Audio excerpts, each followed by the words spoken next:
So, you beat Death Stranding, or maybe you haven't yet, and you're just curious what there is to do in the game once you've rolled credits. Is there a New Game Plus? Do you play after the story concludes, or is there a point of no return save?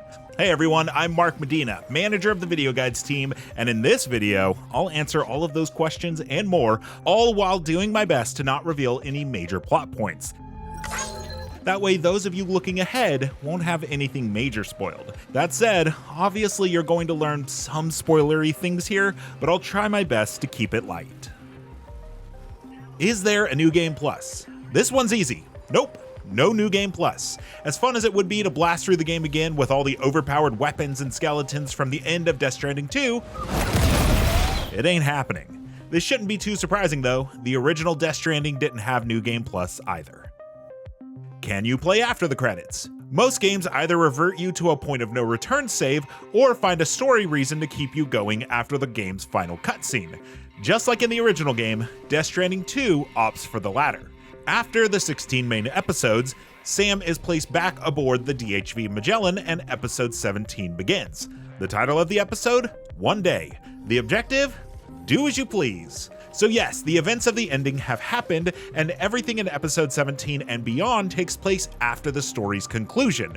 Using the Magellan and other fast travel methods, the world of Death Stranding 2 is still completely explorable, both Mexico and Australia. Is there a world state change? There is. It's small, but it's there. I won't explain why it happens, because spoilers, but I'll explain what it does. Before loading into episode 17, you'll get the option to toggle the Drawbridge Q-pid on or off. Turning it on means ghost mechs and BTs will pose less of a threat than usual, making deliveries much easier. This toggle is perhaps the most significant unlockable difference in the postgame. As a veteran Death Stranding 1 porter, Platinum Trophy, thank you very much, I can say this change is very welcome. By this point in the game, you're so incredibly geared up that BTs and enemies aren't really dangerous, they're just annoying. With the goal of 5-starring every prepper standing between you and the shiny Platinum, the constant BT threats don't add difficulty, they're just irritating. With the Q-pid on, the enemies still exist, but once you clear a BT area, they're far less likely to return. The only downside is that farming chiral crystals becomes tougher, since those usually come from BTs. The good news is, whatever option you pick can be changed at any time in the system menu in your ring terminal. Set it to off and everything stays as intense and spooky as it was during the main game. The big question. What is there to do after the credits roll?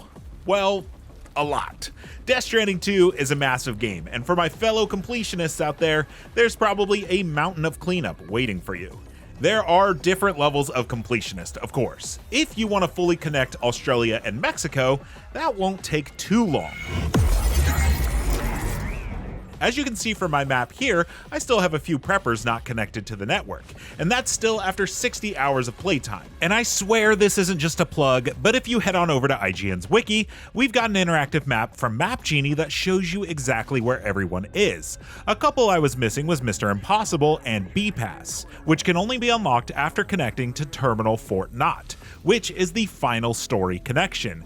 There's also a theory that you have to have completed the game to unlock these as well.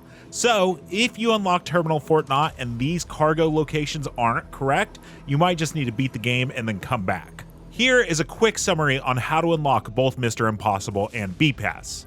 Mr. Impossible can be found in the southernmost part of Australia, near some ice caps. To start interacting with them, you'll need to find a piece of lost cargo. For me, the cargo is located on a cliff southeast of Mr. Impossible's base. If you're in the same general area on the map on the screen, start scanning to reveal the lost cargo perched high up on a cliff. Even with 2 connected ladders, it's out of reach, so instead climb up on the cliff on the right side and use a climbing anchor to drop down from above. Grab the cargo, and then climb back up.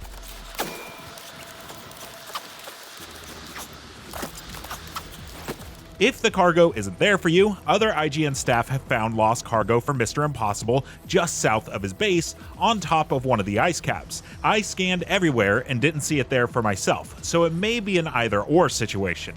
Be sure to scan thoroughly and check both areas. Once you have the cargo, Mr. Impossible's base will be marked on your map. When you speak with Mr. Impossible, who turns out to be two Mr. Impossibles, they'll refuse to join the chiral network unless you complete their suborder. Show us that you're worthy, bro. Good luck. Accept this dangerous task, and completing it will convince the Impossibles to connect to the network. Got us all linked up, did you? The chiral network, huh?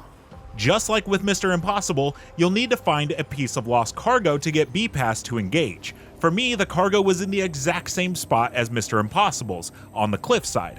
While in that area, face south towards the ice caps and scan. You should spot a package for BPAS. Use either the coffin board or some creative ice hopping parkour to grab the package, which will reveal BPAS's location on your map. Head there and once again get hit with a rejection to join the chiral network. These folks are wary of the network and are working on a backup plan just in case it fails. Get it? A-Pass is plan A, B-Pass is plan B. Ha! Anyways, their resistance is short-lived. They'll drop a couple of suborders, one of which is a straightforward delivery down the mountain to F7 North Distribution Center. Complete that, then check the distribution's orders to find one heading back to BPAS. Deliver that package and you'll earn your first star, which is enough to convince them to join the chiral network. This is a very useful prepper to have on your side, by the way. They'll reward you with the A-Pass enhancement, Super Chiralium Extraction. While it has a hefty 200 memory cost to activate, it passively pulls chiral particles from the air at a rate of 10 chiral crystals per minute. That might not sound like much, but as a passive bonus that collects crystals while you're out making deliveries, it's absolutely worth equipping. Also, if your DualSense speaker is on, you can hear the crystals being collected.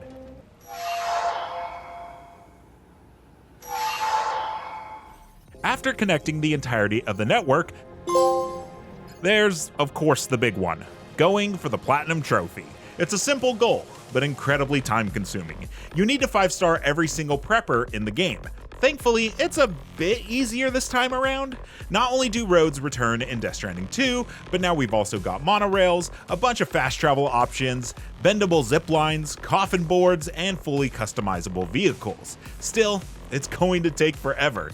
There's a handful of other trophies you might have missed during your playthrough, but most of those will be unlocked while you work towards 5-starring every prepper. My recommendation is to build as many roads and monorails as possible. It creates a stress-free way to deliver tons of cargo at once. With the monorail, you can transport your vehicle, as well as yourself, and select where you want to stop. So load up on some big orders and ride the rails to get them delivered. To quickly and easily build the roads and monorails, you're going to want to unlock all of the mines, as each of them will produce a different material that you're going to need a lot of. Again, use Map Genie to see where they are. I put in about 60 hours already, and I'd guess it'd take me another 20 or 30 hours to get the platinum. But hey, if you want to be the ultimate porter, you gotta get it done.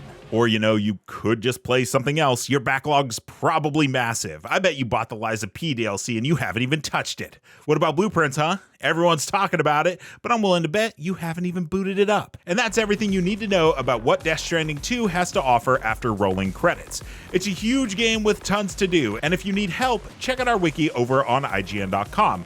We've got maps and a checklist system that'll help make the platinum grind a whole lot easier. We also have a video on how to quickly 5-star a single prepper, just in case you didn't know some of the tricks in there. Good luck out there, and for more on Death Stranding 2 and everything else in gaming, stay connected with IGN.